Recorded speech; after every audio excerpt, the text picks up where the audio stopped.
There's Steve.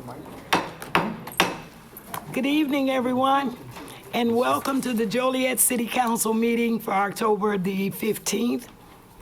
Tonight, our meeting is presided by the Honorable Robert Odekirk, and tonight our invocation is from Reverend Matthew Robinson of the Westminster Presbyterian Church, 1015 Winthrop Avenue. He will also lead us in the pledge after the prayer, so please remain standing.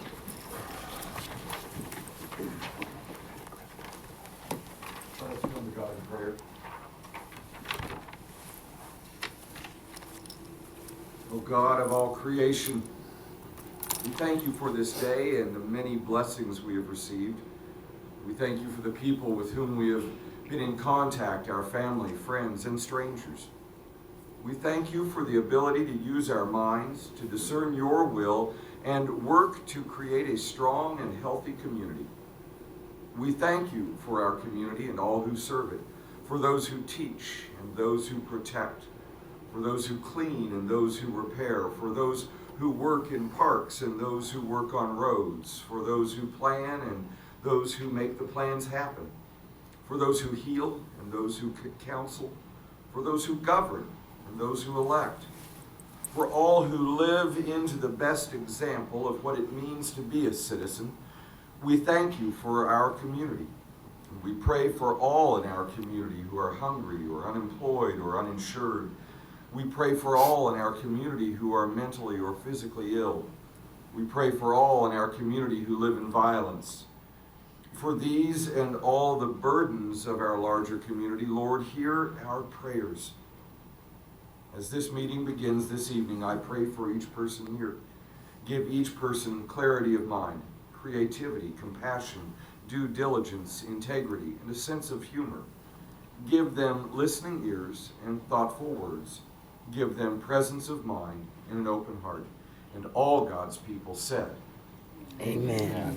I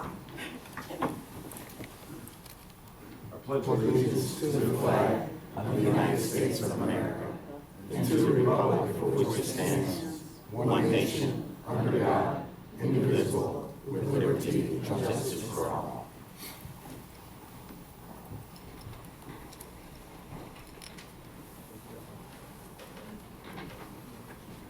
Hey, Matt.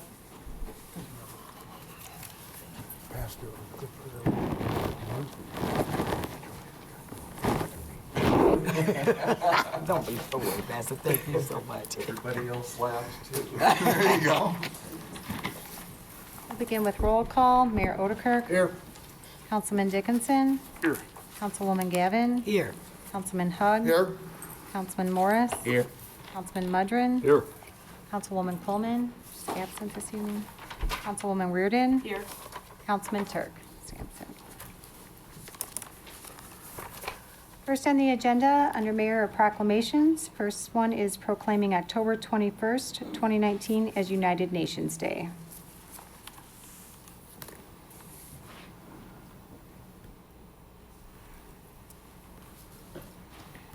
Good evening.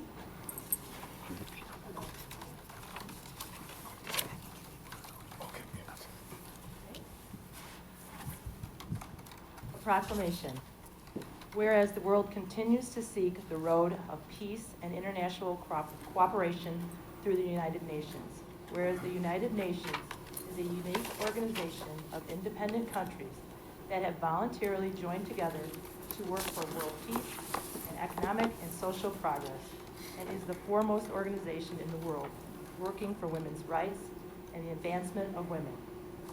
Whereas the United States support of the leadership in the United Nations is essential to successfully achieving the goals and objectives of world organization. Whereas all citizens of the United States and throughout the world are encouraged to observe the birthday of the United Nations on October 24th, 2019. Now, therefore, I, Robert Odekirk, Mayor of the City of Joliet, on behalf of the Joliet City Council, do hereby proclaim October 24th, 2019 as United Nations Day in the City of Joliet, Illinois, in in recognition of the commitment of the United Nations, Zonta International, and Zonta Club of Joliet to the advancement of the status of women internationally, nationally, and in the Joliet area, this date, October 15th, 2019.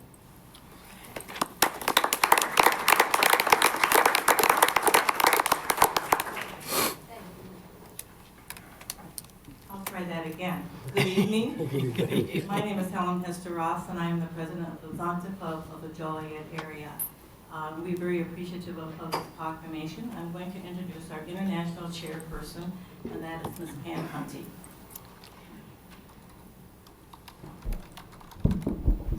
Thank you very much, Helen. I just have a couple of words to mention about our Zonta Club's activities and the United Nations Day, which will be about a week from today.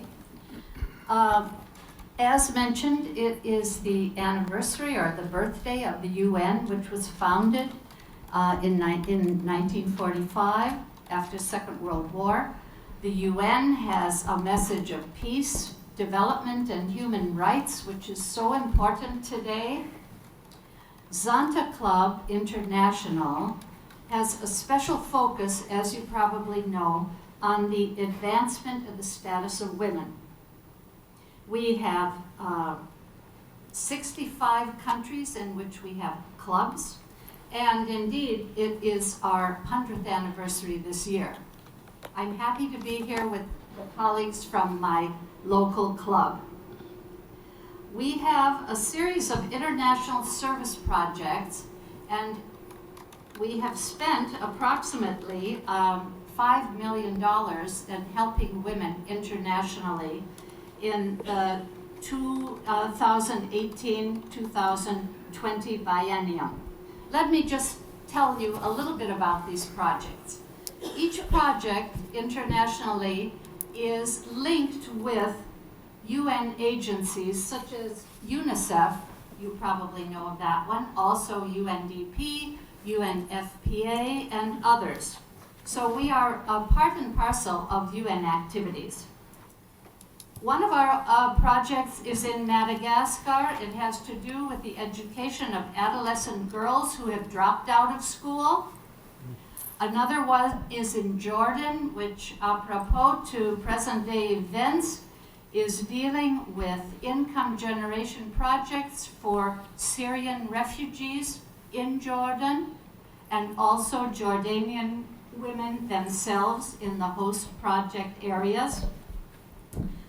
And then we have a very important one, which is working in 12 countries throughout Asia and Africa, having to do with ending child marriage, encouraging girls to stay in school, whether it be in the area of law or research or actual educational projects. Lastly, our local organization of Zonta has linked with a learning center in Afghanistan for women and girls near the city of Herat.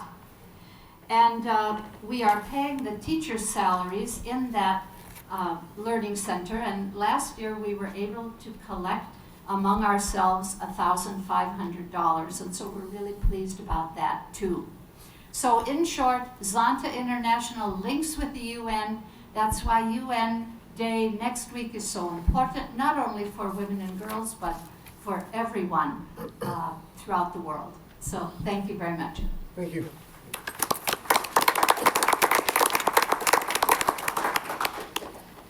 Next is a proclamation proclaiming October 23rd through the 31st, 2019 as Red Ribbon Week.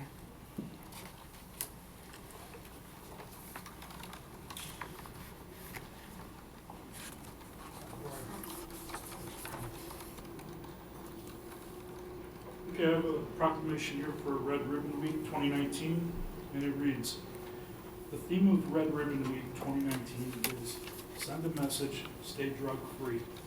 Drug and alcohol abuse has a devastating effect not only on the individual, but also the family and the entire community. Research indicates that young people who avoid the early use of alcohol, tobacco, and other drugs are less likely to engage in self-destructive behaviors and actions that place individuals and community property in harm's way. the Illinois Drug Education Alliance, Chestnut Health Systems, Greater Joliet Alliance for Youth, Southwest Coalition for Substance Abuse Issues, the Will County Substance Abuse Prevention Coalition, and Joliet First Assembly are promoting the Red Ribbon Campaign throughout the state to raise awareness and constantly remind us of the dangers of illegal drug use. The 2019 observance of Red Ribbon Week provides residents of Joliet the opportunity to demonstrate their commitment to healthy, drug-free lifestyles by actively participating in Send a Message, Stay Drug-Free. Now, therefore, I, Robert Odekirk, Mayor of the great city of Joliet, Illinois, on behalf of the Joliet City Council, do hereby proclaim October 23rd through the 31st, 2019 as Red Ribbon Week throughout the city of Joliet, and encourage all citizens to work together in making our community a healthy and safe place to live. Signed, October 15, 2019, Mayor Robert Odekirk. Congratulations.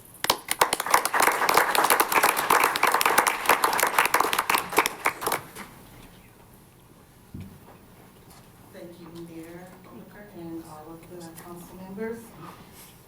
It's always a privilege every time I get to come up here and do this for this worthy cause. Thank you so much. And just to tell you a little bit about Red Ribbon and how it started, what it is, I'll just read a few little things.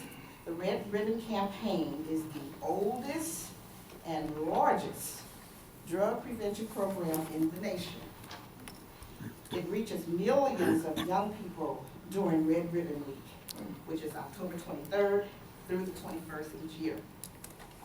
Red Ribbon Week is an ideal way for people and communities to unite and take a visible stand against drugs.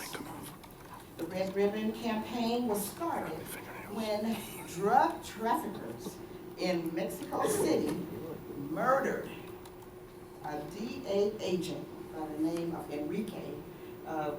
We really know him as Kiki Camarero in 1985.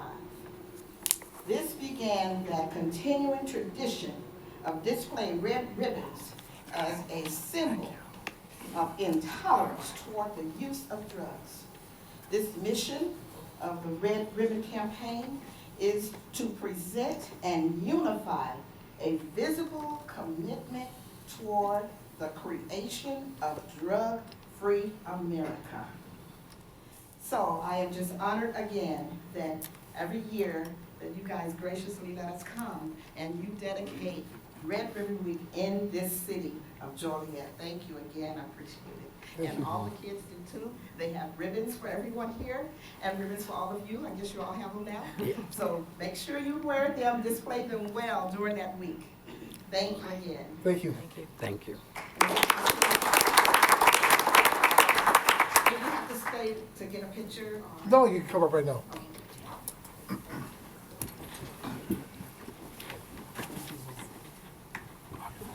Does this thing peel off?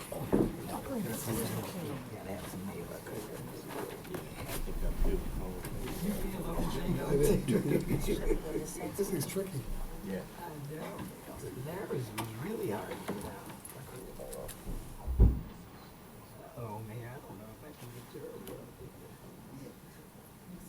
her. All right. We might need another ribbon over here. I've got a ribbon malfunction. That's the whole thing. You have another ribbon? You got one more ribbon up there? Because, Linda, bring me another ribbon, sweetie. The mayor's ribbon is malfunction. Thank you. Okay. Right in there. Let's try this. Very good. I'm in here. I'm in. You're a tall man. Are we supposed to spread down? Wait for Betty. Yeah, you better get the picture. You hold the ribbon up there, Mayor, because this in here is crazy.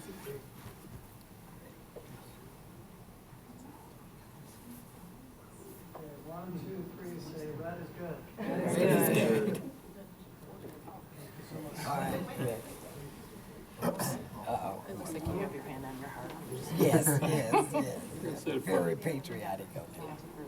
Still trying to peel the thing.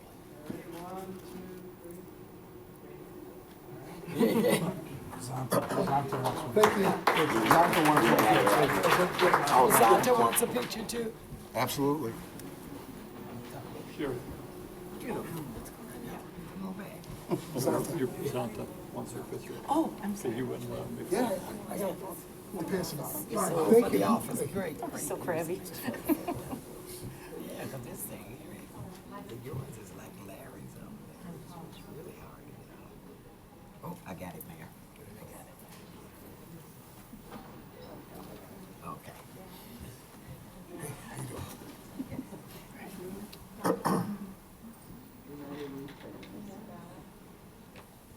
Hey, wait, where's David? David. David.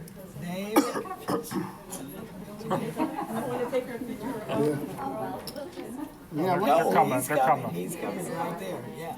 You need to get more film. Say more film. Are you showing? Oh, yeah. Oh, yes. yeah, we can see Yeah, it. we can see. Yeah. Over here.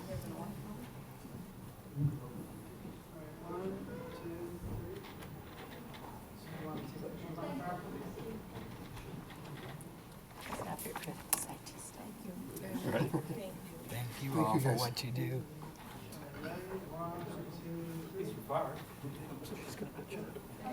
Thank you. Thank you. Good to see you guys.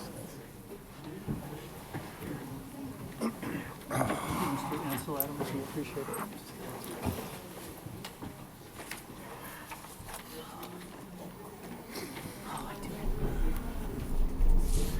If I hurry up, I can sneak out with everybody. Nobody will notice. Nobody knows. He's right after that.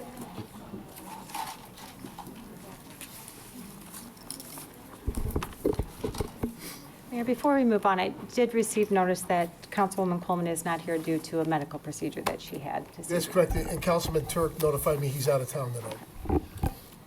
Next is appointments. None. No appointments this evening. Moving on to approval of the agenda. Is there a motion to approve the agenda as written with the following changes? Remove Council Memo 543-19, which is an ordinance approving a special use permit to allow 2 trucking trailer parking facilities for unknown users located at 2951 Mound Road, and remove Council Memo 547-19, which is a resolution approving a property tax abatement agreement with Harbor Freight Tools, Texas Centerpoint Intermodal Center from the agenda.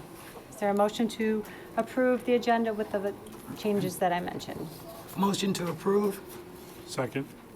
It's been motioned and seconded to approve. Councilman Dickinson? Aye. Councilwoman Gavin? Aye. Councilman Hug? Aye. Councilman Morris? Aye. Councilman Mudrin? Aye. Councilwoman Reardon? Aye. Motion carried. Next is citizens to be heard on agenda items. Is there anyone present that would like to speak on an agenda item this evening?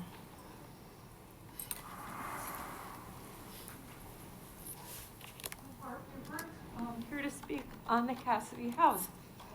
Over the weekend, I was going through some family photos, and I realized as I was trying to sort through them, a lot of the questions I was asking are similar to what questions we asked about the Cassidy house.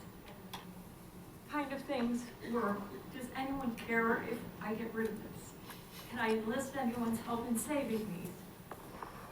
20 years from now, will anyone care? And are these photos irreplaceable? In the instance of the Cassidy house, this house is like a family member to people that care about preservation in Joliet. And because of that, I'm here to tell you how thankful I am that you've made a decision to save the house. You listened to us, and that means a lot. In my work experience, both at the city and as an artist, the ultimate compliment would be for someone to walk up to you and say, I like your work, or I even love your work. And I am able to say that to you tonight. Thank you. Thank you. Is there anyone else who would like to speak on an agenda item?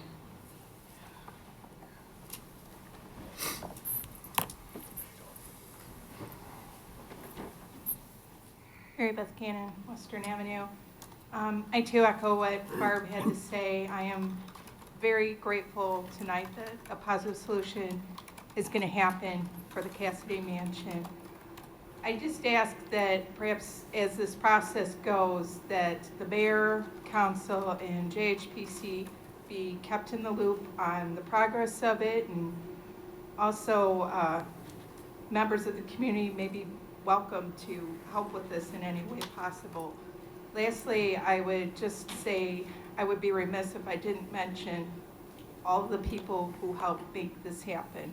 I know that's not part of your resolution, but more than 1,200 people signed a petition to save this house.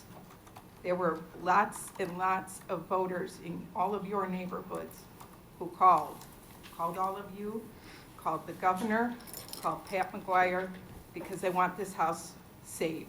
They care about history, so please remember that. Thank you so much. Thank you. Is there anyone else that would like to speak? Seeing none. Next is council committee reports. First is CTIS committee report. All right, the CTIS committee met in the executive conference room on Wednesday, October 9th at 4:30. In attendance were Councilwoman Gavin, Councilman Turk, myself, Deputy Chief Batis, and then presenting for the city, they gave us quite an extensive PowerPoint, were David Brainer, Dawn Koshan, and Amanda Dite. Like I said, we had quite an informative meeting. It lasted almost 2 hours, a lot of good discussion. David is going to summarize the PowerPoint for us.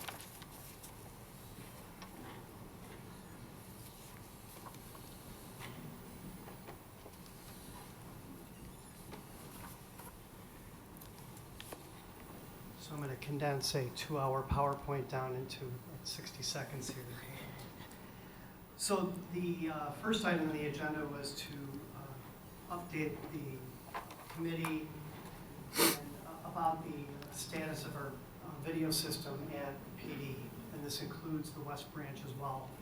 The system was put in back when you guys got that Homeland Security grant over 10 years ago, and it's beyond end of life. So it is something that you're going to see as a capital item for next year. That we're going to have to, the good news is we have the Genetech platform, we have a video system, but we're going to need to update the cameras at the PD. That includes the outside and the inside, the jail cells, evidence, and so forth, as well as the outside and the inside of the jail cells on the west side. So it's a fairly extensive project, and it's one you're going to see hit for next year. We got to make this switch. This system is on end of life. If we lose the video system, the PD goes down. In other words, we can't process anybody there for legal reasons. So that's why we covered that item. The next, Amanda Dite, who's been spearheading the cybersecurity training. I think you guys have been customers of this. The entire city, all 852 employees, whatever, have been taking cybersecurity training. It's dollar for dollar the best thing we could do to mitigate the risk for a cyber attack. And we've all learned the lessons associated with that, including changing passwords on various applications, which I know you guys fell victim to tonight with our iLegislate application. This is just one of many initiatives we're putting out with the city to try to keep us from getting attacked. And unfortunately, across the nation, it's municipalities or government entities in general are a target right now. It's not good, it's getting worse. Brittany Bowes actually got hacked today, so pretty much anybody that's got a postage machine can't update their postage. So if you think about the implications of that across the private sector, and actually it affected us as well today. Then we went into our mobile fleet has been challenged with network challenges. In other words, the connectivity that both our fire and PD have when they're out on the roads. This is a hybrid problem with our equipment needing to be updated and our configurations needing to be correct. But it's also a carrier responsibility, which has been challenging to say the least with Verizon. So we've been working on gathering data points to make sure that we can hold our partners accountable when there's something as important as somebody having a grabber in the back of an ambulance and we need to send an EKG to the hospital, but we can't get connectivity. We're going to get that fixed. This was the first step in that process, so we dove into the details of that as well. Also, as part of that same presentation, Dawn Cochin from the Finance Department she's been doing a bang-up job holding Verizon accountable on the other parts of it, and basically building performance and whatnot. So we're starting to see our bill go down as a result of her efforts. So good job, Dawn. The next item on the agenda was to talk about digital evidence. We use two different systems for our fleet cameras. We use a system called Coban, and we then switched to a system called WatchGuard. We have roughly 2/3 of the cars lit up with this technology. Coban is beyond end of life. Those things have been failing. We are going to be bringing that system down and replacing it either with additional WatchGuards and or another solution out there that's on the market. We're baiting one with Axon right now. There's a myriad of reasons we like this technology a little bit better. Mainly it gets the data off-site to the cloud, and we think that's a better position for that digital evidence than necessarily on site here. The last piece, which was a positive piece, I'm kicking off an initiative to try to make data metrics available to the people that need it in a real-time fashion using a technology out there called Power BI. You've seen fancy dashboards that are out there that are available to the key decision makers. I'm building a dashboard right now for adjudication. It's a great story, but to have real-time metrics at your fingertips when you're trying to figure something out is very powerful. We have the data, but we don't have the view into it. So it's a project I've been working on. This dashboard, I gave a preview of it. Well, it's going to be real-time, and it's also going to be able to be viewed on mobile devices and whatnot. Then we will extend it to other areas of the city, whether it be water or fire metrics or PD metrics, or the number of permits being asked for, or the number of the billing or whatnot. So you're going to see an expansion of this program as well. So that's pretty much 2 hours and a couple minutes. Do you have any questions on any of this? Great job, David. No? All right, thank you guys. Thank you. Betty, is there anything that you? No, he summed it up perfectly. Yep. Yes, that's all good. Thank you. That completes our report. Economic Development Committee report. The Economic Development Committee, we had a single item meeting, and so in honor of the CCIS, I'm going to take a half-hour meeting and expand it to 8 hours, if you guys don't mind. So we met on October 8th, 2019 at 5 p.m. here on site in the executive conference room. In attendance and on the committee is Councilman Morris, Councilman Dickinson, and myself. Also in attendance was Derek Conley, our development specialist. And was there anybody else there? I don't recall. No. Mike there. Oh, I'm sorry, and Kendall Jackson was there too to observe and participate. Sorry, Kendall, my mistake. We had a single item. It was the consideration of a resolution approving a pre-development agreement with E&M Strategic Development, LLC. In short, what that is it concerns the TIF that we created several years ago around the St. Joe's Hospital, and it's now owned by Amita. And we learned that there's a growing trend throughout the country, it's not just here at our TIF, of hospitals and hospital-type campuses like that, or districts, that they put up hotels that service the hospitals for things like the obvious things, people that are visiting patients and need to stay over for a night or two, but also for traveling doctors. Amita has got a very healthy traveling doctor program. They come by and they're either observing or they're giving training to other doctors. But also, too, there are situations, a growing number of situations, where they move the patient out of the hospital because it's ready to leave, but they ask them to stick around for a few days or a week. And so they utilize those services at the hotel to stay nearby and check back in with the hospital before going home permanently. So what we did discuss was a $3,000 maximum contribution. It is a study to see if our TIF and our hospital, Amita St. Joseph's, would benefit enough from a hotel development within the medical TIF, and E&M Strategic Development and ourselves would split it 50-50. Our portion would come from the TIF dollars, and our portion would not exceed $3,000. It did receive unanimous approval from all three members of the committee, moving it forward to the council here tonight with a recommendation to approve as a council. And that was the single item we had, and I'm done, Mayor. Thank you. Finance Committee report. Finance Committee met earlier today at 5:30 in the executive conference room. Council members, committee members, I should say, were Councilwoman Sherry Reardon and myself. Council Chair Mike Turk was out of town. We had a number of items on there. The one item was a review of the parking system here in Joliet that is being reviewed or presented to all of the committees to then come to the council at a later date once they are done with bringing on a consultant to help them with that. Ken Mahaloitz and Greg Ruddy were the presenters of that. We approved the travel report, invoices, and the personnel summary. The one item that is on our agenda tonight, then, we approve the resolution for a redevelopment loan that was presented to us last month with the Riverwalk Homes LLC. The amount not to exceed $2 million, and that'll be talked about tonight at a later date. Sherry, Ms. Ann? That's our report. Thank you. Land Use and Legislative Committee report.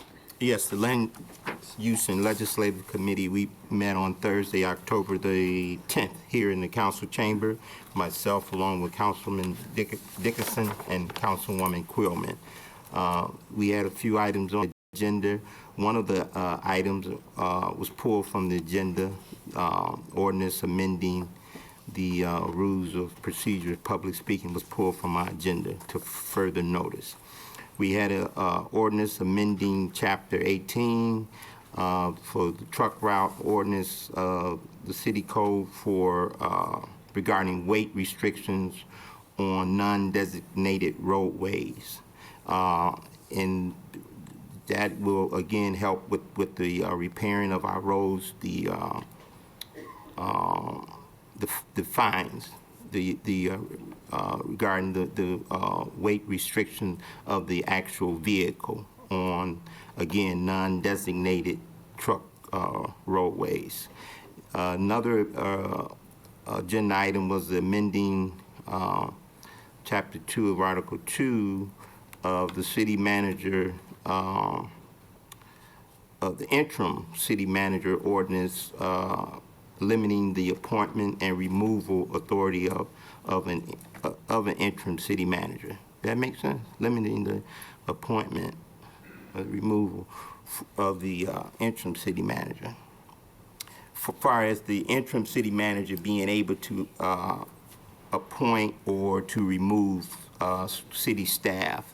That amendment, we with some discussion, and I guess we've been discussing it over a few meetings. The committee moved to, and I don't know what would be the correct term, Marty. It died in committee. I don't like to use that word.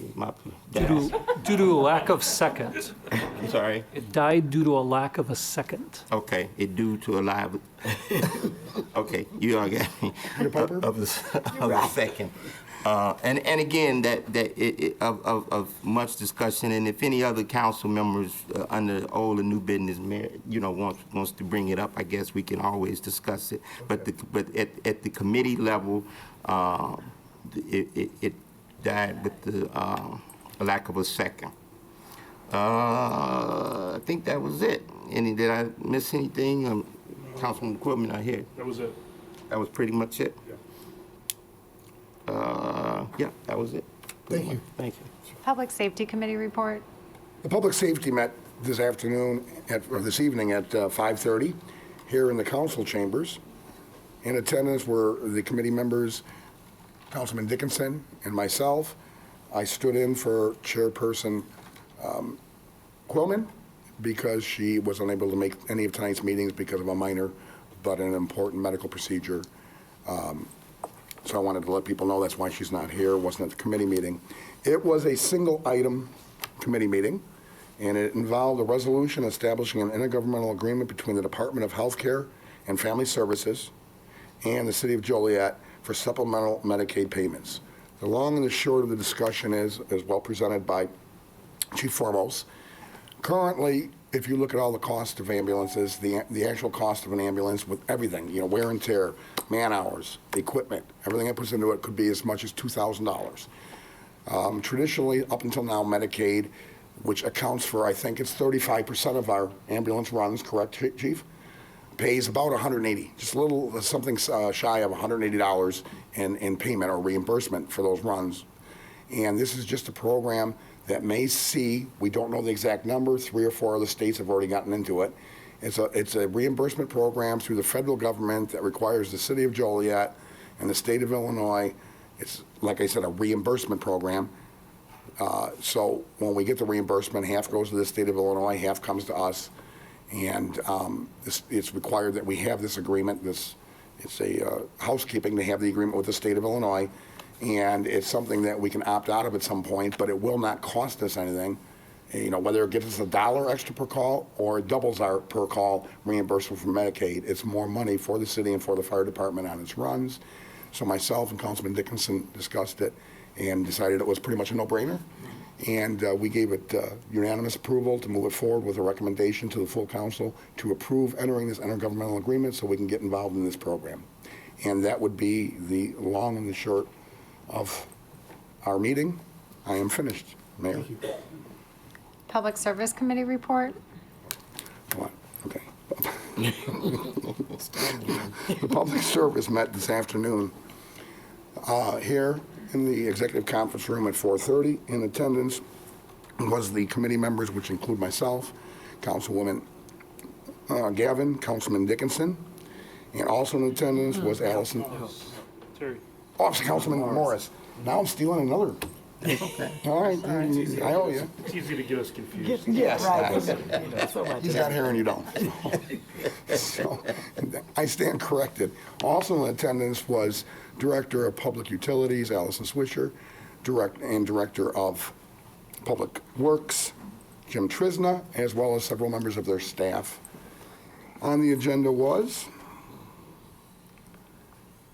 thank you, Mr. Brainer, for this extra step of security. On the agenda, we had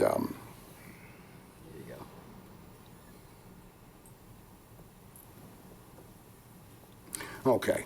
We had 2 contracts we looked at. Thank you, Betty. Request for authorization to award a contract with the City of Joliet Vaulted Sidewalk Replacement Program. We still have some of those old-fashioned vaulted sidewalks, and underneath are oftentimes utilities or other things that might be used. And so this was just a routine approval of a low-bid contract to repair a vaulted sidewalk, because we don't want residents falling through a sidewalk. The second contract was a request for authorization to approve a contract for the Lockport Township Utility System SCADA telemetry improvements. All that means is now that we've taken over the Fairmount water system from the Lockport Township, it needs to communicate with our system until we make the complete transaction and get rid of their pumps. They have 2 water pumps that need to be monitored through our SCADA system. And we approved the sole source, I believe it was $59,000 roughly, and it's reimbursed. It will be reimbursed by the county through the grants that they'll be giving us for this project and this transition. Under change orders, pay estimates, and final payments, there was nothing that I care to point out, to be honest. There was 5 items, and they were all the closing out of contracts already awarded and done, and some increases. One was a pump station on the wastewater treatment plant and effluent project that ended in 2018 or finished up on this contract. Another one was a biosolids disposal program. You kind of get the routine of the items we covered. They're all on tonight's agenda. They were all vetted by the Public Service Committee, and everything on the agenda was in fact unanimously approved for recommendation to the full council for council approval. We had a presentation to do with the enterprise fund, our other enterprise fund, which is the parking. Nothing established, just initial informational. And they'll be moving forward, giving us more information on what we need to do, because there are some improvements and repairs that really need to be done. And we do have to guide this enterprise fund to be self-sufficient, just like we ask everything else to be, that it's paying for itself, and those using the parking system pay for the cost of the parking system. So that's in the early stages, and they'll come back to us because it will be part of the budget discussions that are upcoming soon. Other than that, did I miss anything, folks? Terry, you were there. I saw you. So. That would end my presentation, Mayor, for the Public Service Committee. Rialto Liaison Committee report. September 25th at 4 p.m., the Rialto Board met at a handful of items. This past August, a grant writer by the name of Katie Arco was hired, and she was able to bring in the first grant from the Dunham Fund for $32,000. Obviously, we hope she'll be able to continue that. Also, there was the final workings of what was reported today in the Joliet Herald News, that on November 6th at 7 p.m. at the Rialto, there will be an active shooter seminar put on with the Joliet City Police as well as the Will County Sheriff's Department. The conversation was for the beginning of this month for 14 days starting on the October 5th and running through October 19th. There's 11 events, some shows, some weddings, but the Rialto is being used considerably more than ever in the past. And the last item to report on was the finalization of the brochure of A Very Rialto Christmas, Making Merry Music. This is an event that's going to run through the month of December, starting November 25th, with the lighting of the marquee and a reception and a holiday concert for a $20 ticket for adults. That's my report. Thank you. I show no other reports. Under consent agenda, approval of the minutes. It's recommended the minutes of the pre-council meeting held on September 30th and the minutes of the council meeting held on October 1st, 2019 stand approved as recorded. 2020 Joliet City Council meeting schedule. It's recommended the schedule be approved.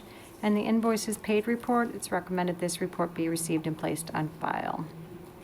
Is there a motion to approve said consent agenda items? So moved. Second. It's been motioned and seconded to approve. Councilwoman Gavin. Aye. Councilman Hug. Aye. Councilman Morris. Aye. Councilman Mudrin. Aye. Councilwoman Reardon. Aye. Councilman Dickinson. Aye. Motion carried. Moving on, under ordinances and resolutions, Council Memo 543-19 was previously removed from the agenda. Council Memo 544-19, an ordinance designating 600 North Broadway Street as a local historic landmark. It's recommended said ordinance be adopted. So moved. Second. It's been motioned and seconded to approve. Councilman Hug. Aye. Councilman Morris. Aye. Councilman Mudrin. Aye. Councilwoman Reardon. Aye. Councilman Dickinson. Aye. Councilwoman Gavin. Aye. Motion carried. Council Memo 545-19, an ordinance designating 512 McDonough Street as a local historic landmark. It's recommended said ordinance be adopted. So moved. Second. It's been motioned and seconded to approve. Councilman Morris. Aye. Councilman Mudrin. Aye. Councilwoman Reardon. Aye. Councilman Dickinson. Aye. Councilwoman Gavin. Aye. Councilman Hug. Aye. Motion carried. I do believe the owners are present this evening as well. Who owns it at 600 North Broadway? That's the person I want to meet. Council Memo 546-19, an ordinance amending the 2019 annual budget for the city of Joliet, purchase of Slavic property. I'm going to give a little bit of an update on this, since this had been previously tabled and we didn't have the benefit of a pre-council, so I want to bring everyone back up to speed as to what this is about.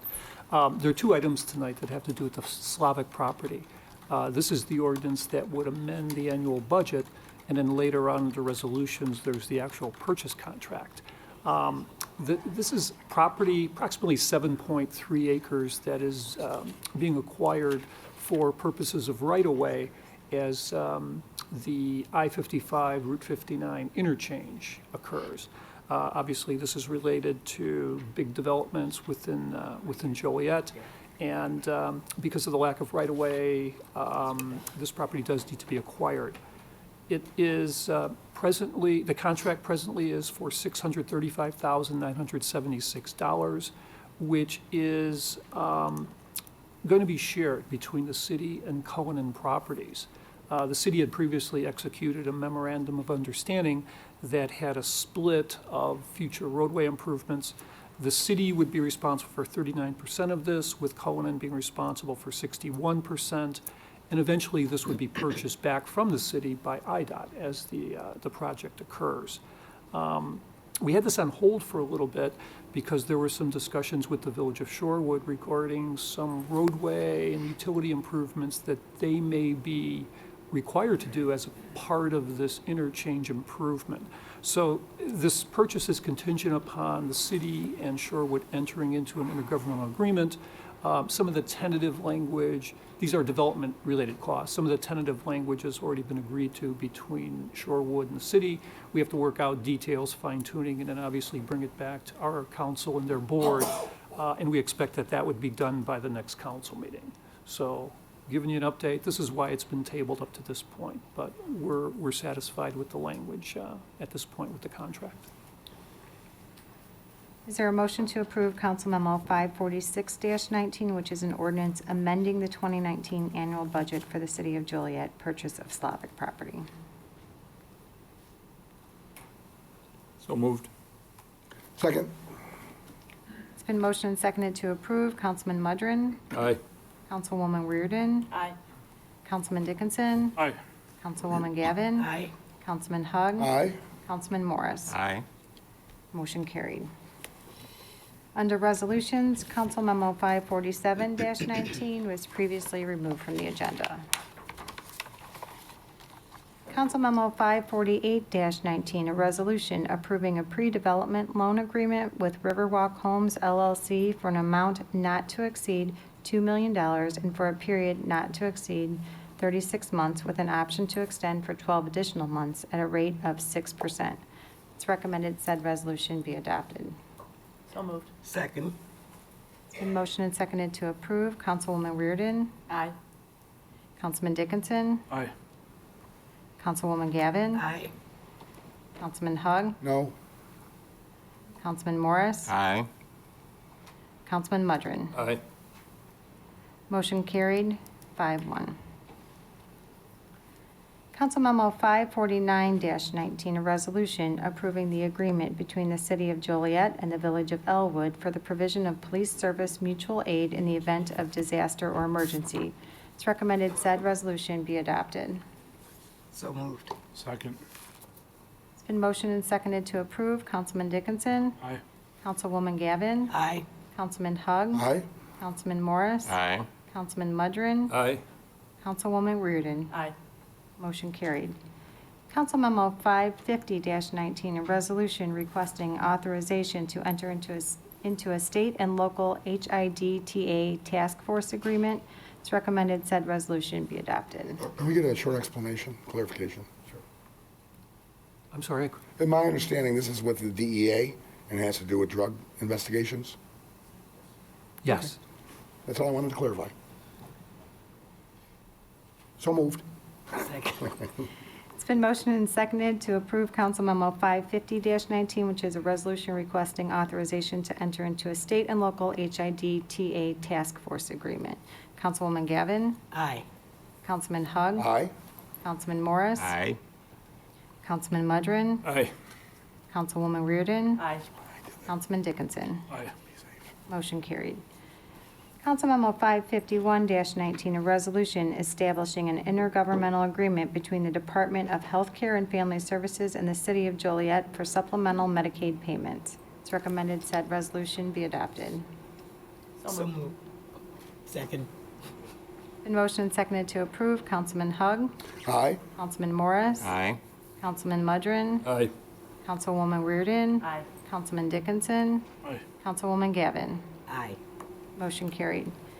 Council Memo 552-19, a resolution authorizing execution of a development agreement between Thornton's LLC, the Will County Historical Society, and the City of Joliet, preserve the Cassidy House, subject to the terms and conditions as set forth in the development agreement, and relocate the Cassidy House to an agreeable location. Once again, without a pre-council, we'll take a little bit of time to give you background on this.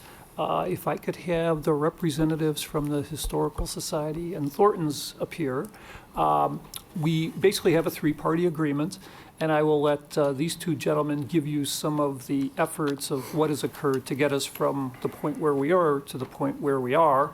And Marty and I could certainly fill the council in on some of the details of the agreement.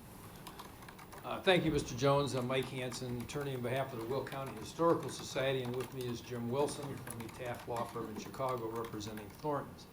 I think I'd like to begin with a little bit of background for members of the council and everyone in the audience about how this, how we're here, why we're here this evening. It all started about 3 months ago. Everyone's familiar with the Thornton's project, previously approved by the City Council to build a gas station at the corner of Jackson and Collins Street on the east side of Joliet. All of you approved that particular development. I received a call from Mayor Odekirk, who said he was interested in looking into saving this house, and it was important to the community. And he was put in touch with Mike McKinnon and Rick Cleese of BSTP, Bluestone Development, who were the owners at that point, and the contract purchasers of the particular property. And the three of them then brainstormed certain ideas and thoughts that would be particularly relevant to the city and with respect to the saving of this historical property. They were encouraged. The mayor called me then after his idea and said, Mike, do you think that we can get the city council to agree also to this particular program? So I contacted all of you, and you were all very encouraging and welcoming to pursue this particular saving of this house, while at the same time seeing that the Thornton's development would then eventually get developed and prosper on the east side of Joliet. So we got together, and it was then decided that we needed another partner for this, i.e. the Will County Historical Society, because there needed to be an entity that would take over this particular house and see that it would be then maintained and kept as a viable entity in the city of Joliet and Will County. I think everybody here is familiar with Will County Historical Society. It's the keeper of history in Will County. They have their offices in Lockport. If you've never been to their office, it's just a treasure trove of information.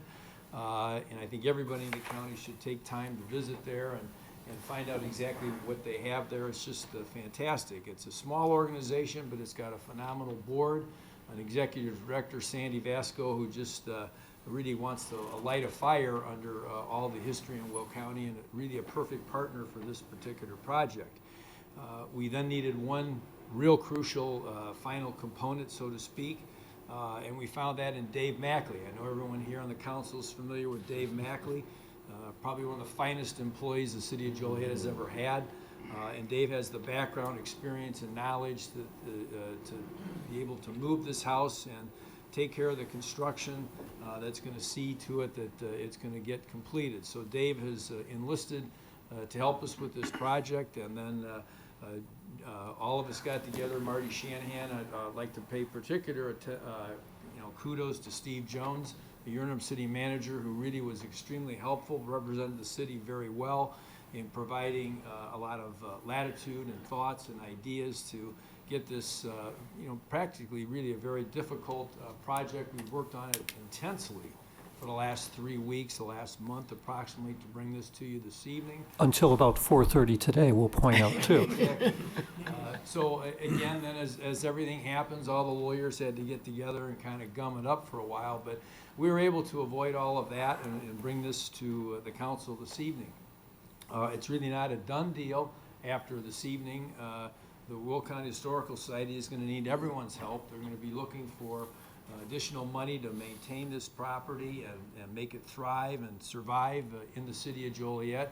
The proposal is to move the house down the street east on Jackson Street to a property owned by the city of Joliet. So thank you very much for that very generous donation. It's really going to be just a win-win-win, I believe, for everybody. So that's really the background and history. We're come before you tonight to request approval of this development agreement. I think everybody here is familiar with the background, but I thought for the edification of those in the audience and those watching on TV, that's what we've been up to for the last approximate month. And Jim, if you have any comments, I'll let you talk for Thorntons. Only that Thorntons is proud to have been a part of this. We're happy to see a day when the Cassidy House can be moved to an appropriate location. We really wanted to thank Mayor Odekirk, City Manager Jones, and City Attorney Shanahan for all the help and really working well beyond the hours that they normally dedicate, I think, to this job to make sure this all got put together. And Thorntons can timely open its new store, and the Cassidy House can be saved. Thank you. Also, one other particular comment too, I do want to, I'm not trying to do this, but single out Councilwoman Gavin here, whose district this is in, for all the help and support that she gave us to ensure that this be done. So thank you, Councilwoman Gavin. Thank you. So it is a three-party agreement. I'll give you some of the details.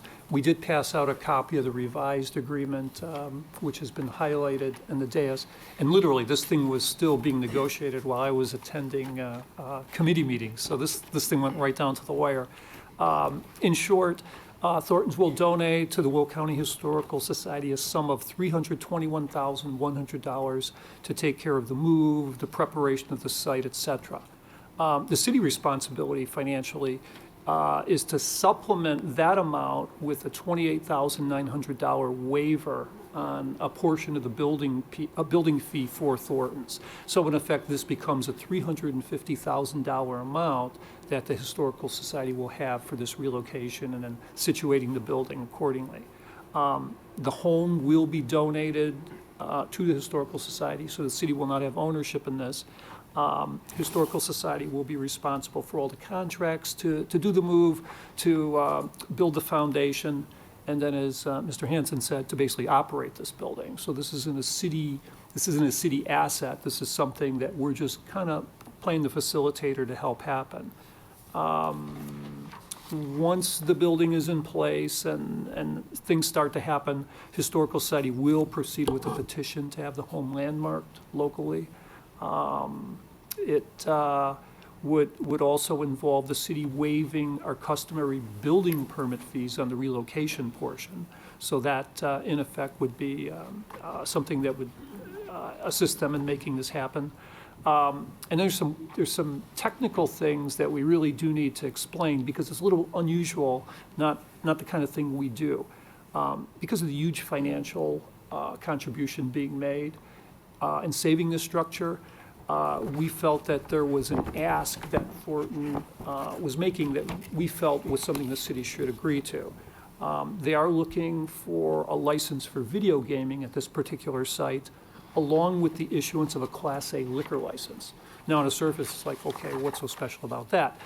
The state has regulations for video gaming, and if you're a truck stop of a certain, I believe it's 3 acres, in effect, you get the video gaming for that particular aspect of the business. Because they're less than 3 acres, they require a Class A liquor license. Now, what's a Class A liquor license? And hold on to your seats, it's one that has consumption on the premises. Now, we're not trying to turn a gas station into a bar.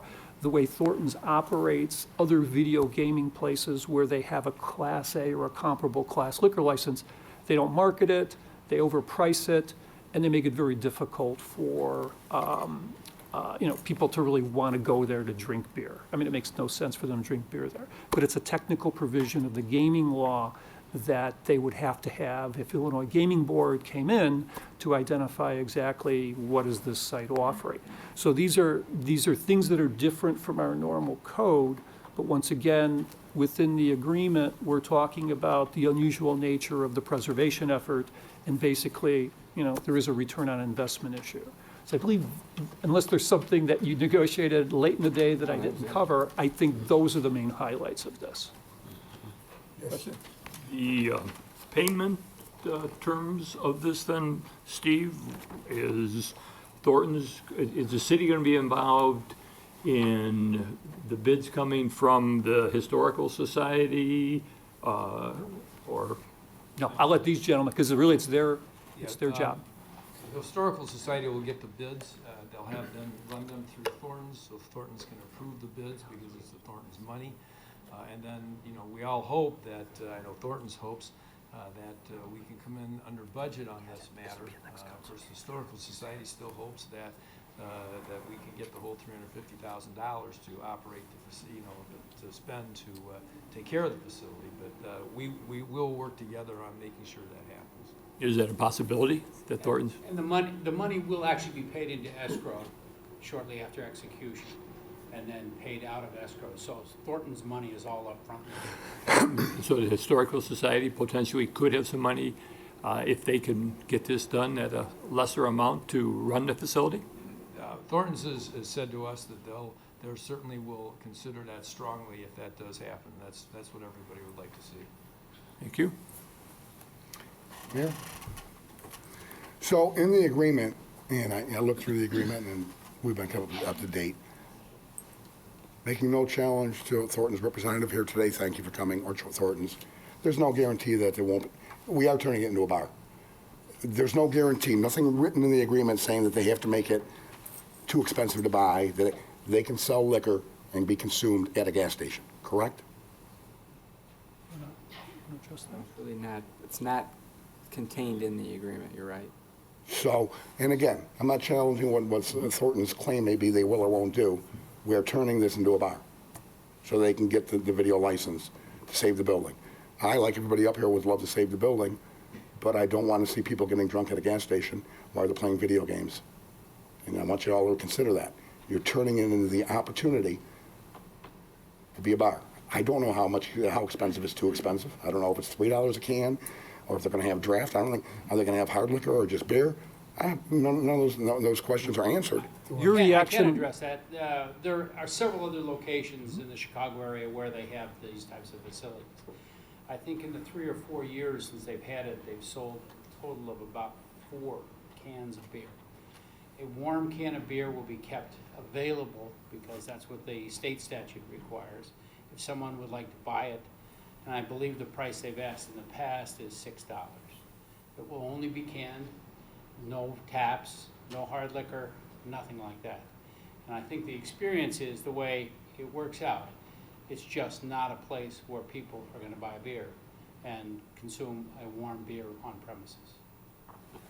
And again, I don't challenge Thornton's, but I can't support And Councilman Hug, putting open alcohol on a gas station. We have to find a different answer. Your That's my reaction opinion. was similar to our reaction when we had first heard this, and we started to get some of the background information, the layout, and then in effect how the operation of those other facilities go. And we weren't alarmed after hearing about this operation. I am alarmed because you, me, the attorneys won't be here necessarily in 5, 10, 20 years. It's precedent setting, and it gives them the right to sell at any price they want. So the wink and the nod and the handshake, I'm a little surprised that we can publicly say it's going to be a sham license, essentially, and the state still approves the gaming. That sounds kind of weird to me, but I'm a legal expert. We want to save the building, I get that, but you can't throw out the baby with the bathwater.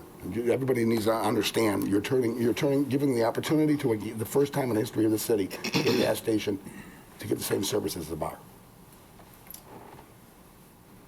Your Honor. Yes. Thanks. As to that agreement, and being familiar with the video gamings at some of your other facilities, video gamers are not really there to sit there to drink a lot of liquor. Okay, they're hoping they hit that jackpot on there and then move on to someplace else. But I appreciate the structure of this, and I think that it will be a win-win for everybody. I'm not gonna just focus all my attention on just that one warm can of beer that there for $6. No, nobody's gonna buy that. You can go down the street and get a six-pack. But so I appreciate all of the hard work that you put into it. It's gonna be fantastic for the Cassidy House to be maintained, and it's gonna be a bigger plus for the east side of Joliet with the economic development. So. Yes. Yes, good evening. Drew Zazowski with Thornton's. I just wanted to clarify something that Councilman Hug, you mentioned. There is a provision in the agreement, 4D, that says that we need to be in substantial compliance with a memo that we prepared, which outlines how we operate these facilities as it relates to the on-premises license. So I just wanted to make sure that it's clear that there is a contractual obligation in here of Thornton's to comply with what we've outlined in that memo, which should be contained in your packet. And it does have the backup of the other stores where we have such a license, how many we've sold in the 2 years that we've had that license, which was 3 in those 2 years, and where this is kept. It's kept behind the point of sale, and it's outlined in the memo, and we need to comply with it. So I just wanted to point out that it is in the agreement. Well, and I appreciate that clarification. You'll respect the fact that our attorney said there's no guarantee. Short term or long term? It's not a guarantee. It's right. Let's just put it this way. It's in the short time that there are a couple other concerns that I do have, though, and that's something that we probably need to talk about also. It's something that I put in there originally about having these licenses issued at the November 5th meeting. So that's something that I originally came back in this morning to put it back on November 5th. So that's just something that I have a concern with. I don't know if we can meet that deadline. Well, I thought that Thornton's was gonna have to apply. Basically tomorrow, and then we have to They're gonna have the. Apply for the license, okay, and then we'll have to go through the regular liquor hearings, the regular procedure. If the liquor commissioner recommends it, or whatever his position is, then it'll come back to the council as to whether we get a license. It's probably up to Steve. I'm short staffed right now, so I don't know what's going to happen. And we are ready to apply. Anyway, that's in there, so if we don't issue it on the November 5th and the agreement is terminated, and also there's one other one that we're going to request the applicant, and this again is something that came in today, is applicant withdraw the application filed with respect to the Cassidy House, and if not, at the November 5th meeting, council must vote to not designate the house. It's in its current location, not designated. Yes, in its current location. I have a question. Well, I guess a couple of questions. So, Mr. Hanson, so how did the Will County Historical got involved? Because I know we have been hearing from, what was it, the Joliet, what is it called? The Joliet Historical. Historical, right. Are they involved at all? And No, the Will County Historical Society was felt to be the proper, entity here located in Joliet and Will County that had at least the experience, background, and the ability to take this house over and preserve it. So they stepped up to the plate, the board met, considered all the various ramifications around it, and agreed to undertake this project. okay, and then, so this gaming revenue is gonna be continued, and I don't know how, much they will make, but I hear it's pretty profitable. So it sounds like it's a $300,000 investment from Thornton. So once that money is recovered in the video gaming, and again, I don't know if it's 1 year or 50 years. Well, Thornton's will make the investment of $350,000. Yes, I think that's significant for Joliet, and especially for the east side in this particular project. But they will also retain all of the gaming revenues that they For years to come. Absolutely. They get their money back and make something. And that revenue's split with the state, split with the city, split with the terminal operator, and split with Thornton's as well. So it is split. Just want to make that clarification. Right, yeah, it's divided up, but, yeah, okay. That's all I know. Anything else? It's being recommended to approve Council Memo 552-19, which is the resolution authorizing execution of a development agreement between Thornton's LLC, the Will County Historical Society, and the City of Joliet, preserve the Cassidy House, subject to the terms and conditions as set forth in the development agreement, and relocate the Cassidy House to an agreeable location. Is there a motion? Motion to approve? Second. Been motioned and seconded to approve. Councilman Morris? You know, I too would like to see the Cassidy House saved, but I just don't think this is the right deal to do that or the right way to do it, so I vote no. Councilman Mudrin? Yes. Councilwoman Reardon? Aye. Councilman Dickinson? Aye. Councilwoman Gavin? Aye. Councilman Hug?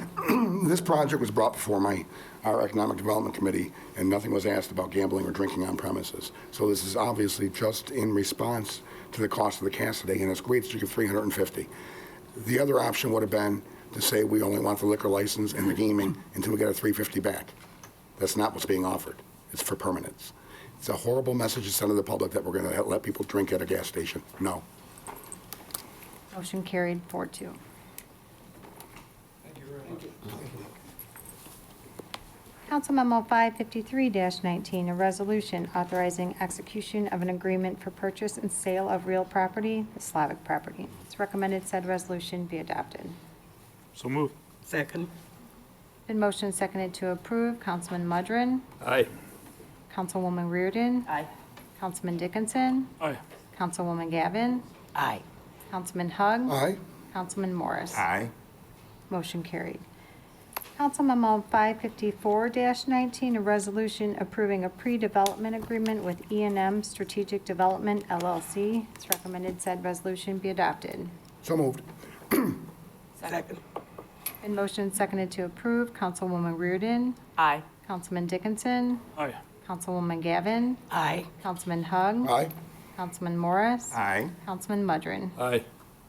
Motion carried. Council Memo 555-19, a resolution approving an intergovernmental agreement with Joliet Township granting a right-of-way along New Lenox Road. Steve? This is an intergovernmental agreement that's associated with our ability to put water and sewer lines along the route that would eventually be bringing utilities to the intersection of Briggs and New Lenox Road for the Loves project, along with other commercial development that would seemingly follow in that area. So just want to let you know specifically what this is for. Is there a motion to approve Council Memo 555-19, which is a resolution approving an intergovernmental agreement with Joliet Township granting a right-of-way along New Lenox Road? So moved.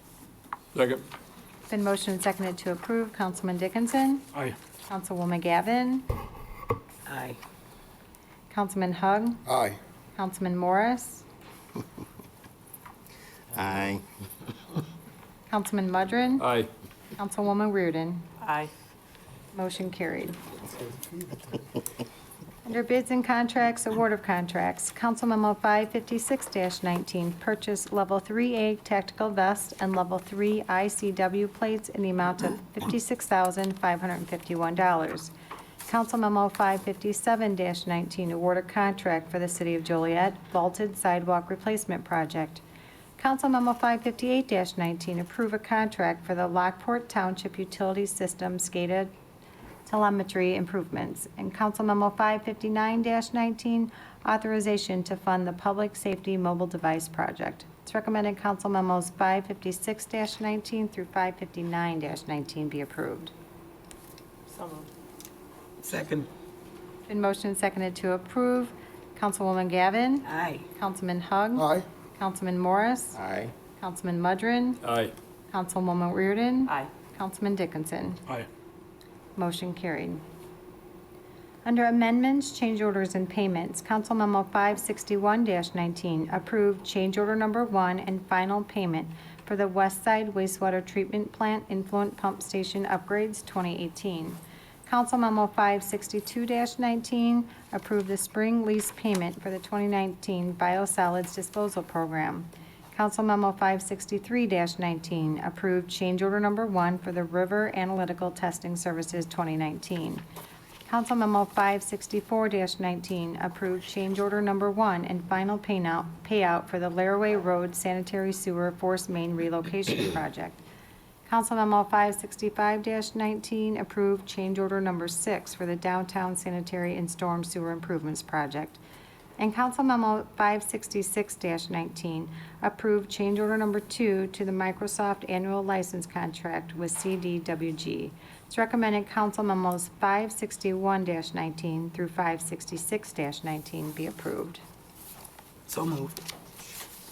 Second. It's been motioned and seconded to approve. Councilman Hug. Aye. Councilman Morris. Aye. Councilman Mudrin. Aye. Councilwoman Reardon. Aye. Councilman Dickinson. Aye. Councilwoman Gavin. Aye. Motion carried. Next is the city manager's report. I have no report this evening. New business, not for final action or recommendation. I have nothing. Nothing else. I have one thing. I spoke with Councilman Turk and Quillman about getting, the applications are closed for the city manager position. Councilman Turk is not available this week, so Kathy, I'm hoping we can schedule this either Monday or Tuesday, the first meeting. We have 25 applicants, so we'll start the vetting process. I think Monday works. I just have to confirm with Councilman Turk, but we have to publicize this for the open meeting. So we'll find out in the next couple of days when that's going to be.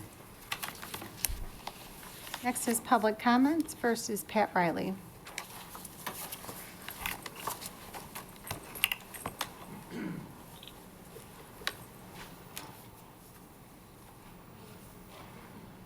My name is Patricia Riley. I live in Chauvin Estates. I was here in July at a meeting and made an emotional plea to have a sidewalk fixed that runs along Eagles Avenue. Do you remember me? Yeah. Oh, yeah. I brought pictures of how bad the sidewalk looked after all the rain we had in June. You know what they say about the squeaky wheel? I must have squeaked really loud. The very next day, a city engineer by the name of Greg Ruddy called me, and we had several conversations between then and Friday, October 4th. On Friday, October 4th, the landscapers that work for my condo association came out, and they put new mulch along the berm that's above the sidewalk. And they planted some beautiful ivy that is what they call a spreading ground cover. The same day, the city streets and sanitation department came out and they lowered the parkway and they put, you know, that grass seed that's in the netting. They cleaned off the sidewalk. I brought pictures to show you the difference. It just turned out beautiful. The very next day, people were walking on that sidewalk. I've been in my condo for 6.5 years, and I have never seen anybody walk on that sidewalk because of the bad condition it was in. So I want to thank you all very much, and I want to compliment the Public Works Department for their cooperation. So if you'd like to see Sure, give the them to the clerk. pictures. Thank you. Thanks, Jim Trisner. It's Greg Ruddy. Where'd he go? Good. Very good. Thank you. Thank you very much. Thank you. Is there anyone else that would like to speak under public comments this evening? No, I ran out of water. Oh, yeah. Seeing none, next is mayor and council comments. No, I have nothing. Yes, Your Honor, thank you. Just a couple of announcements, that on Saturday, October the 19th, the Delta Sigma Theta sorority, with their day of service in the community, will be hosting a health fair and screening at the Forest Park Community Center, located at 1017 Woodruff Road, starting at 12 noon and going to 2 o'clock. So they will be doing HIV education and testing, dental screening for children, blood pressure checks, glucose checks, and flu vaccines. There'll be games and food and prizes, so come out to a day of health screening at the Forest Park Center. And one other thing, Your Honor, and I'm just putting this out here. It's not that often that we get some really, really good news about our youth. And Joseph, I know I'm going to mess up this last name, Jojo, please forgive me. Aganangwa, the 3-time national boxing champion, has been getting ready now. He's going to be getting ready for the Olympics, I'm understanding from his dad. But he has been on ABC News along with meeting the mayor of Chicago. He's been here with a proclamation from this council. What I have not seen, and I see my journalists are in the audience, this young man deserves a story. Thank you. Oh, okay. He deserves a story. It is so inspirational for the young adults that are his age, that is hardworking, straight-A student, and loving his sport and excelling in his sport. So I just wanted to put that out there. Congrats, JoJo. Nothing. Cathedral St. Raymond's has their fall Oktoberfest fundraiser, and everyone's obviously invited. You can get tickets online, or you can get them at the door Saturday night. Thank you. This Saturday? It's Saturday. Couple things. October 3rd, I was at Joliet Central High School, Will County Take Back the Night.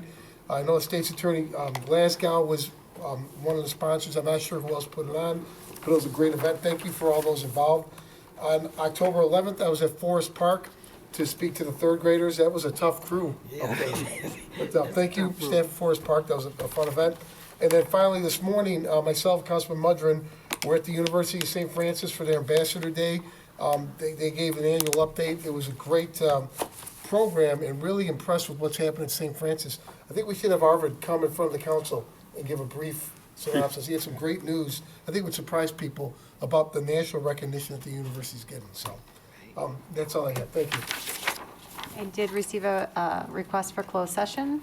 Is there a motion to go into closed session to discuss personnel, collective bargaining, land acquisition or conveyance, pending or threatened litigation, after which the meeting will be adjourned? Did you say brief? I would hope it would be brief. I'll make a motion. Second. It's been motioned and seconded. Councilman Morris? Aye. Councilman Mudrin? Aye.